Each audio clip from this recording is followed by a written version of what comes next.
June 6, 1944. A fog-choked dawn over the English Channel. Waves crash against the hulls of 7,000 ships carrying 156,000 men toward a coastline bristling with steel and death. The air hums with the drone of 11,000 aircraft, their shadows flickering over waters stained red before the first boot touches sand. This is no ordinary morning. This is D-Day, the spearhead of Operation Overlord. A gamble so audacious it could shatter the spine of Hitler's empire, or drown the hopes of the free world in blood. But behind the roar of guns and the chaos of battle lies a darker truth, one buried in classified files and whispered only in the shadows of history. A truth about sacrifice, betrayal, and secrets so volatile they were meant to stay buried forever. You weren't supposed to know this, but now you will.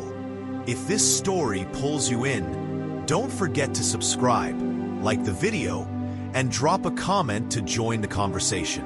Your support keeps these hidden truths alive. 5 years earlier, in 1939, the world was already fracturing. Winston Churchill, then First Lord of the Admiralty, paced the war rooms beneath London, his cigar smoke curling like a specter of the coming storm. Nazi Germany had swallowed Poland, and the swastika flew over half of Europe. The Allies were desperate, outmaneuvered, and teetering on collapse. Franklin D. Roosevelt, bound by America's isolationist chains, could only watch as the Axis tightened its grip. But in secret, plans were forming. Plans so vast, so perilous, they demanded the unthinkable. A full-scale invasion of Fortress Europe. The idea was born in the minds of men like General Dwight D. Eisenhower, a man who carried the weight of nations on his shoulders, and Field Marshal Bernard Montgomery, whose sharp tongue and sharper mind would shape the battle to come. They knew the cost, they knew the odds, and they knew the secrets that would haunt them long after the war's end. The Normandy invasion wasn't just a military operation. It was a psychological dagger aimed at the heart of the Third Reich. But the road to D-Day was paved with deception, sacrifice, and choices that would stain the souls of those who made them. The Allies had to convince Hitler that the invasion was coming elsewhere, Calais, Norway, anywhere but Normandy. This was Operation Bodyguard, a web of lies spun by double agents, fake armies, and phantom fleets.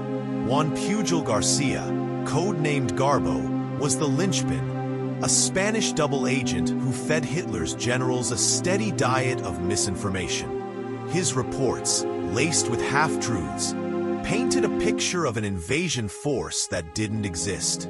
The Germans believed him. They moved divisions to Calais, leaving Normandy's defenses thinner, but not thin enough.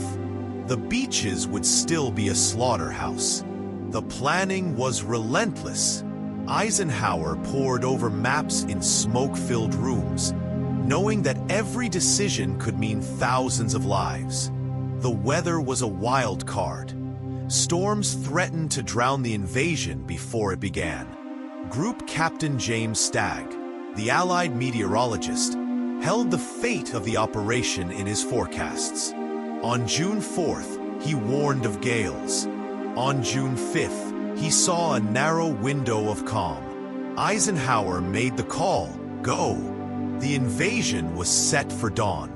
But there was another layer, one not written in the official histories. Rumors swirled of a secret deal, a pact with forces within Germany who wanted Hitler gone. Whispers of Operation Valkyrie, the plot to kill the Führer, suggested that some German officers were willing to let Normandy fall if it meant toppling the regime. These were truths too dangerous to document, buried in coded messages and burned letters. The men who would storm the beaches knew none of this. They were young, some barely 18. carrying rifles heavier than their futures. Private John Steele, a paratrooper with the 82nd Airborne, was one of them. His story would become legend.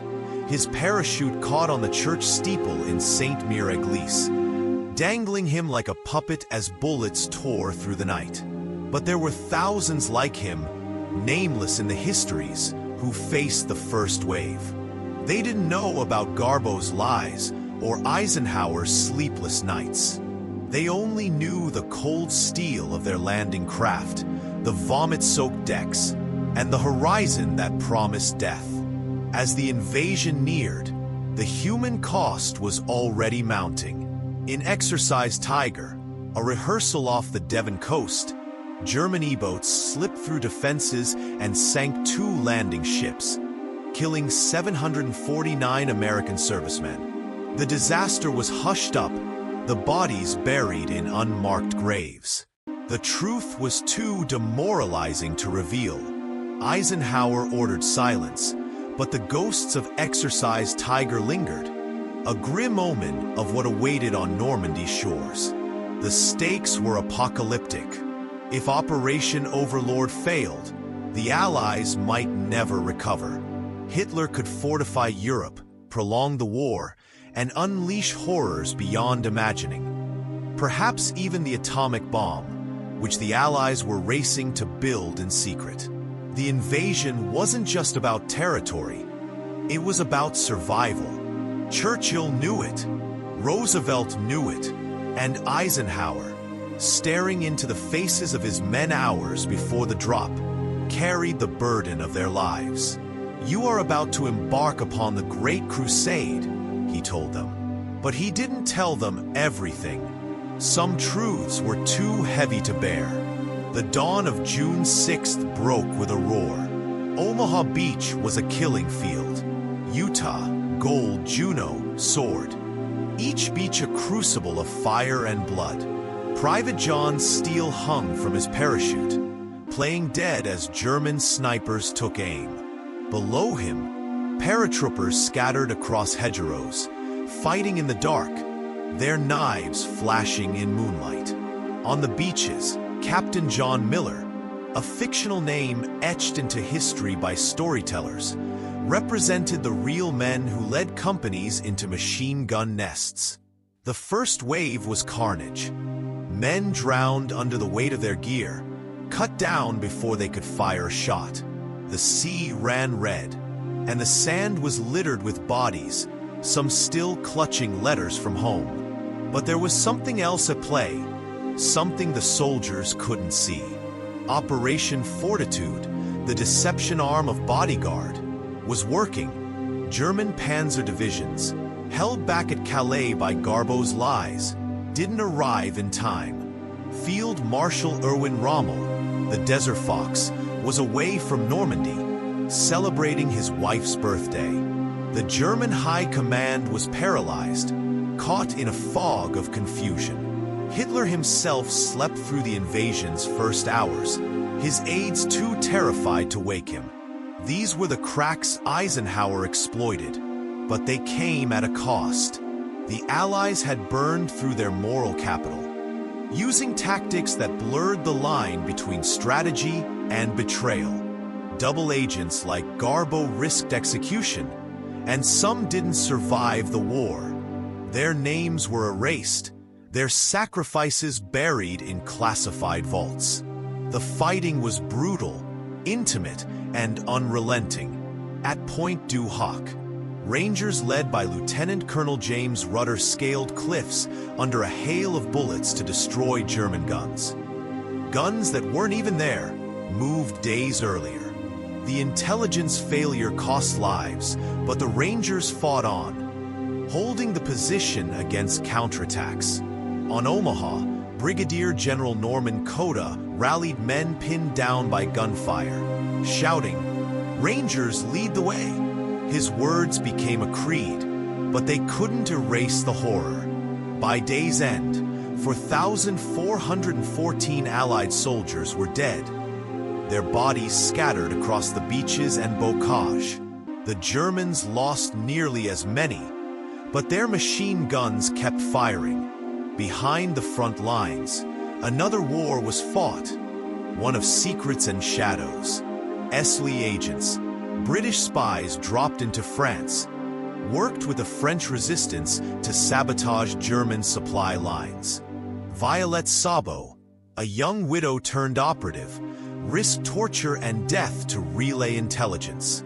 Her courage was matched by countless others, men and women whose names never made the history books.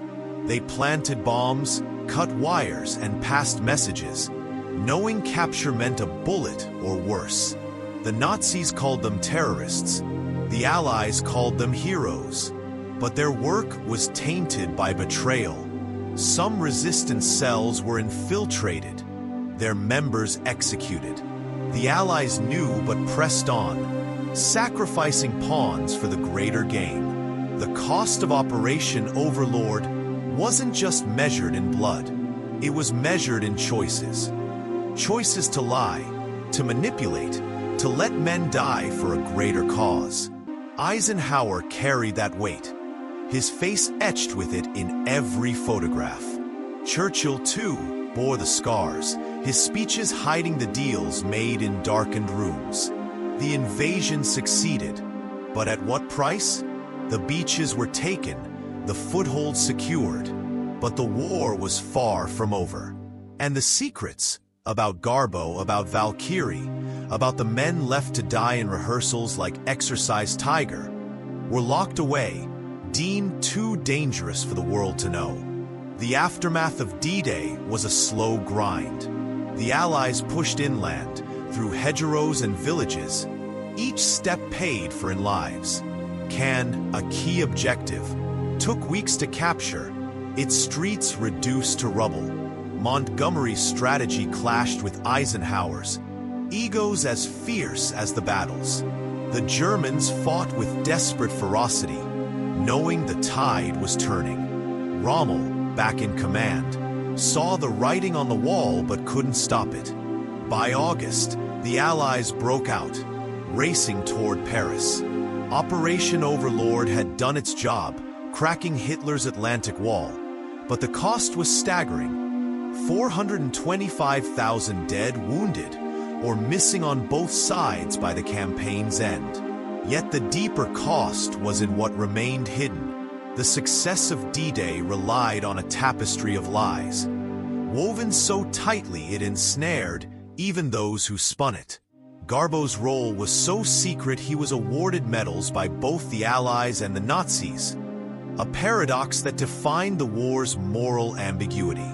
The French resistance paid in blood, with 30,000 fighters dead by liberation. Violette Sabo was captured, tortured, and executed at Ravensbrück. Her story, like so many, was suppressed, too painful for a world eager to celebrate victory. The secrets didn't end with the war. Classified files, some only declassified decades later, revealed the extent of the deception. Operation Bodyguard wasn't just about Calais. It included fake invasions in Norway, the Balkans, even the Mediterranean. The Allies had toyed with Hitler's paranoia, but at the cost of lives used as bait. Exercise Tiger's dead were never honored publicly. Their families were told they died in combat, not a botched rehearsal. And whispers of Valkyrie's connection to Overlord, of German officers deliberately weakening defenses, remained just that, whispers, too explosive to confirm. The men who survived carried their own burdens. Private John Steele lived, his story immortalized in films, but thousands of others didn't. Their letters, found on bloody bodies, spoke of love, fear, and hope, humanity in the face of horror. Eisenhower never forgot them. In his memoirs, he wrote of the soul-racking weight of command, a confession that hinted at truths he couldn't fully share. Churchill, too, wrestled with the war's moral cost, his defiance masking a heart heavy with sacrifice. This was D-Day, not just a battle, but a conspiracy of courage and betrayal, of heroes and ghosts. The official story is one of triumph, of good overcoming evil. But the truth is messier, darker, more human. It's a story of men like steel, dangling in the crossfire, of women like Sabo, fighting in the shadows, of leaders like Eisenhower, making choices no one should have to make. It's a story of secrets so profound they were buried for decades, locked away from a world that wanted heroes, not truths. You're hearing this now because the world is ready, or because it has no choice.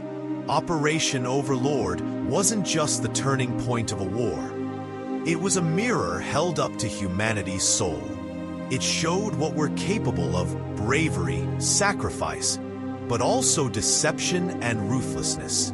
The men who stormed Normandy, the spies who risked everything, the leaders who gambled with millions of lives, they weren't just fighting for freedom. They were fighting for a truth they believed in, even if it meant hiding others.